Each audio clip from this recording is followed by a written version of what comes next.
Hello everyone.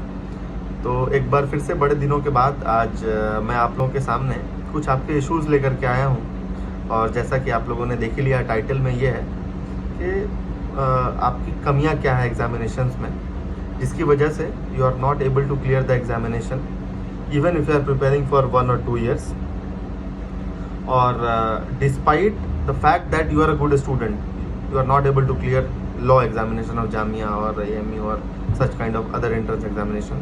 तो आखिर इसका रीज़न क्या है? तो रीज़न 3-4 सालों से मैं पढ़ा रहा हूँ और अल्हम्दुलिल्लाह लगभग सैकड़ों मेरे बच्चे, मोर देन 100 बच्चे, लगभग 70-75 तो जामिया में ही पढ़ते होंगे और AMU में, बाकी के भी लॉ एंट्रेंस लॉ कॉलेजेस में पढ़ते हैं। तो कई सारे बच्चों को मैंने पढ़ाया, तो मैंने कुछ तजुर्बा जो गेन किया है कि आखिर वो क्यों एग्जामिनेशन क्लियर नहीं कर रहे हैं, वो मैं आप लोगों को बताऊंगा। और उसके आपको किस तरह से उस चीज़ों से उसको ठीक करना है ताकि आप आगे एग्जामिनेशन क्लियर कर सकें, वो चीज़ ज़रूर आप देखिएगा।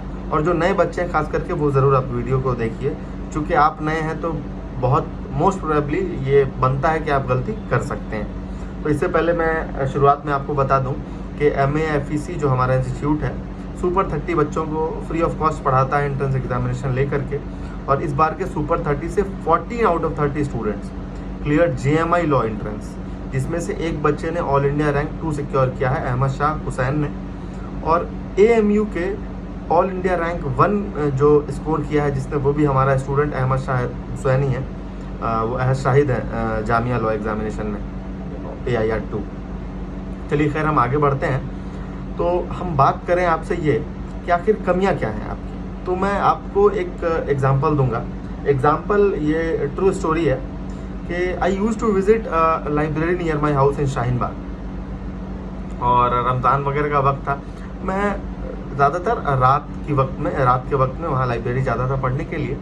तो there were few of my students who used to sit there in the library and सुबह से शाम रात बैठते थे, वो लोग पढ़ते थे, मेहनत करते थे। बट उस लाइब्रेरी में मैंने जिन बच्चों को देखा पढ़ते हुए, unfortunately they were not able to clear law entrance of Jamia. बाकी का एंट्रेंस एग्जामिनेशन शायद क्वालिफाई किया है कुछ ने, उसमें लॉ वाला नहीं किया। तो आखिर रीज़न क्या था, मैं आपको बताऊं कि एक तो सबसे बड़ी कमी है कि ये बच्चे क्लास नहीं करते थे। आपको जो चीज़ें जो टीचर जब पढ़ा रहा है आप नहीं करते थे, और मैं देखता था कि अगर मेरी क्लास है तो बच्चे कभी ज्वाइन कर लिए, वरना वो वीडियो को बैकलॉग में देख रहे हैं। और दूसरे टीचर की क्लास है, अब वो क्लास उनको लग रहा है अरे क्या ही करें। तो ये उनकी सबसे बड़ी गलती थी। अब ये बच्चा एक सेल्फ स्टडी वाला, वो कैसे रिलेट करेगा, मैं आ रहा हूँ आगे आपको बताऊँगा एक्चुअली ये बताने का पर्पस क्या है।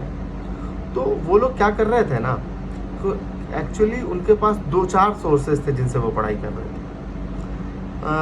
एक रात की बात है, I was about to leave the library, तो I saw few of the notes which were put on a table in library. मैं गया और नोट्स खोल के देखने लगा, एंड वो नोट्स जो है वो मेरे स्टूडेंट का ही था। तो मैं क्या देखता हूँ कि आई वॉज शॉक्ड, एक लॉ ऑफ कॉन्ट्रैक्ट के 3-3 नोट्स रखे हुए थे वहाँ पे। एक जो मैं पढ़ा रहा हूँ वो भी है, दूसरे इंस्टीट्यूट का भी है, तीसरे इंस्टीट्यूट का भी है।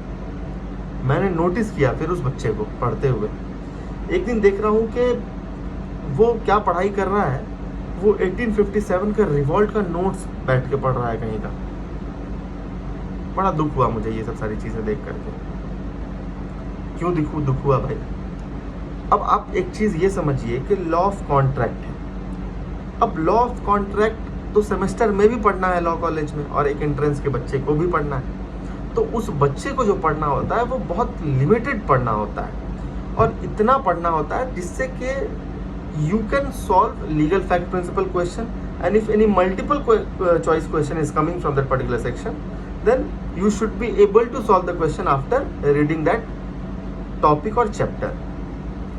अब जैसे कोचिंग में मैंने इतना पढ़ा दिया है, मुझे पता है कि इससे बाहर सवाल पूछ ही नहीं सकता है कॉन्ट्रैक्ट में, क्योंकि मोर देन एनफ पढ़ा दिया है। तो आप बच्चे दूसरे तीसरे नोट्स को क्यों से पढ़ाई कर रहे हैं फिर उसी चीज़ को? फिर वो तो टाइम कंज्यूम कर रहा है आपका। फिर आपको चाहे 4 नोट्स पढ़े, 10 पढ़े, 1 पढ़े, वो पढ़ना तब तक इफेक्टिव नहीं होगा। ध्यान से सुनिएगा, वो पढ़ना तब तक इफेक्टिव नहीं होगा जब तक आप उसका रिवीजन नहीं करेंगे। रिवीजन इज द की, मैं हमेशा हर वीडियो में कहता हूँ ये चीज़। तो वो रिवाइज नहीं कर पा रहे हैं उस चीज़ को। वो 4 सोर्सेज से पढ़ ले रहे हैं, जबकि वो पढ़ने की ज़रूरत नहीं थी, क्योंकि वो उतना पढ़ा दिया गया आपको कि वो आप कर लेंगे। सेम अप्लाई होता है सेल्फ स्टडी वाले बच्चे। अब आप सेल्फ स्टडी कर रहे हैं, आप अगर कोई एक पर्टिकुलर सोर्स इस्तेमाल कर रहे हैं, फॉर एग्जांपल अगर कोई यूनिवर्सल की गाइड से पढ़ रहा है या कोई किसी पर्टिकुलर इंस्टीट्यूट के नोट से पढ़ रहा है, तो आप उस पर स्टिक रहो। डोंट फाइंड एनी सेकेंड और third notes belonging to same topic. अगर मैं कॉन्स्टिट्यूशन पॉलिटी पढ़ रहा हूं तो एक अच्छे रिलायबल सोर्स से पढ़ाई कर लूंगा, दूसरे तीसरे पे मुझे जाने की जरूरत नहीं है। उस दूसरे तीसरे से पे जाने से बेहतर है कि मैं उसको रिवाइज करूंगा और प्रैक्टिस क्वेश्चंस लगाऊंगा, टेस्ट लगाऊंगा, मॉक टेस्ट जितना लगा सकता हूं वो लगाऊंगा। सोर्स सिर्फ एक होना चाहिए। तो पहली गलती क्या है कि आप मल्टीपल सोर्सेज से पढ़ाई करते हैं। तो don't study from multiple sources, just stick to a single source. For example अगर आप MA/FEC में पढ़ रहे हैं तो हमें पता है यार, 3 साल से अगर हर साल अगर आपको 2 दर्जन बच्चे और 1/4 बच्चे पूरे लॉ जामिया के अगर वो हमारे MA/FEC के बच्चे हैं तो वो यहाँ से पढ़ के जा रहे हैं, तो आप कम से कम हम पे यकीन करो। हमारे बच्चे हम पे यकीन नहीं कर रहे हैं। 70-80 बच्चे थे जिनको हम पढ़ा रहे थे, 23 बच्चों का लॉ में एग्जामिनेशन जामिया का आपने क्लियर किया, काफ़ियों ने AMU का लॉ क्लियर किया, बहुतों ने अदर एंट्रेंस किया। लेकिन 70-80 बच्चों को जब मैं लॉ में पढ़ा रहा था जामिया के, तो मैं उम्मीद कर रहा था कि आप 50% कम से कम रिजल्ट दो। जामिया के जितने सीटें हैं 40 सीट एक्वायर करो आप, लेकिन आपने नहीं किया। आप अच्छे स्टूडेंट हैं उसके बावजूद, क्योंकि आप एक सोर्स पे रिलाई नहीं कर रहे हैं। तो सोर्स एक रिलाई कीजिए। आप सेल्फ स्टडी कर रहे हैं तो कोई पर्टिकुलर अगर सोर्स है हमारा, सिर्फ वो पढ़ना है, उसके अलावा उससे रिलेटेड दूसरे तीसरे नोट नहीं पढ़ने। ठीक है, ये तो हो गई हमारी पहली गलती। अब आइए दूसरी चीज़ क्या है। दूसरी चीज़ ये है, बड़ा इंपॉर्टेंट है कि आप बच्चे अपने वीकनेसेस पे काम नहीं करते हैं। Majority of the students who belong to UP and Bihar, उनकी इंग्लिश अच्छी नहीं होती है और वो इंग्लिश सब्जेक्ट को दरकिनार कर देते हैं, वो पढ़ते नहीं हैं। वो पॉलिटी में खूब पढ़ते हैं, पॉलिटी को खूब नंबर लगाते हैं पॉलिटी में, and you are able to clear, you are able to get good marks in polity. But English आप छोड़ करके आ जा रहे हैं तो then that is of no use, क्योंकि आपको 150 में 50% नंबर तो लाने हैं, 75 पे सिलेक्शन आराम से हो जा रहा है, वो भी आप नहीं ला रहे हैं क्योंकि आप मेजर पोर्शन छोड़ दे रहे हैं। तो आपको तैयारी शुरू करने से पहले आप अपने वीकनेस पे काम कीजिए। समझ रहे हैं आप बात को? आपको हर सेक्शन में, इंग्लिश हो, मैथ्स हो, लीगल हो, करंट हो, जनरल स्टडीज हो, आपको सब में मार्क्स कुछ ना कुछ स्कोर करने हैं। तो आप अपने वीकनेस पे काम कर लिया कीजिए। और इंग्लिश तो बहुत इंपॉर्टेंट है भैया, आपको इंग्लिश पे काम अपने करना पड़ेगा। 30 मार्क्स का है। अब वो कैसे है, वो सब सारी चीज़ें अलग से वीडियो में बताऊंगा कि सब्जेक्ट में क्या है, तो वो आपको बताया जाएगा।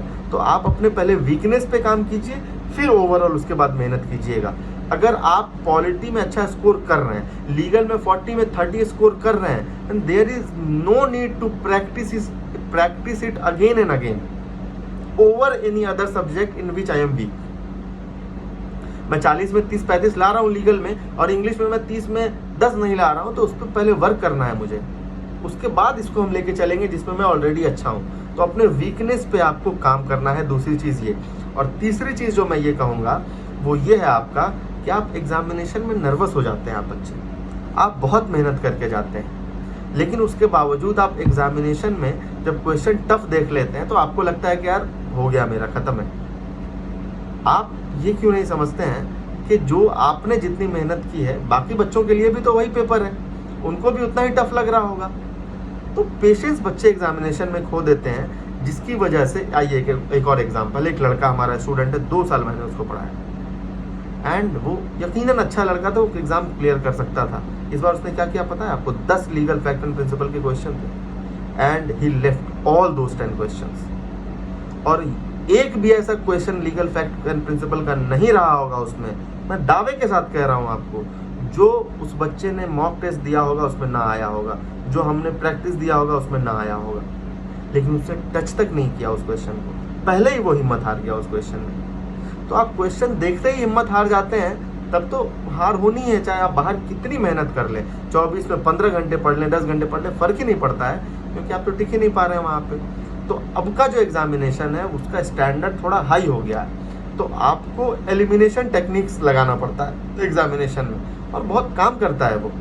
एलिमिनेशन टेक्निक्स आप अगर कमेंट करेंगे तो मैं उस पर भी इन फ्यूचर कोशिश करूंगा कि मैं वीडियो किसी दिन बना के डालूं कि क्वेश्चंस को हम लोग एलिमिनेट कैसे करते हैं। बहुत सारे क्वेश्चंस जो है आप बना देते हैं, आंसर सही होता है, क्योंकि ज़रूरी नहीं है कि आपको क्वेश्चन का आंसर मालूम हो, लेकिन 4 ऑप्शंस में से कौन से ऑप्शंस गलत हैं वो आपको मालूम होता है, तो आप एलिमिनेट करके सही आंसर तक पहुंच सकते हैं। तो ये आपकी कमियां हैं, इन कमियों को आप दूर कीजिए। और आप मुझसे और किन चीज़ों पे वीडियोस चाहते हैं और 2023 की तैयारी कैसे करें उस पर तो मैं बनाऊंगा ही, उसके अलावा भी आप कमेंट करें, अपना सजेशन दें। और MAFEC के रिगार्डिंग में बात करूं कि 4.0 बैच जो है अल्हम्दुलिल्लाह इस बार तो 23 बच्चे हमारे जामिया लॉ में रहे और वो रिकॉर्ड है अपने आप में।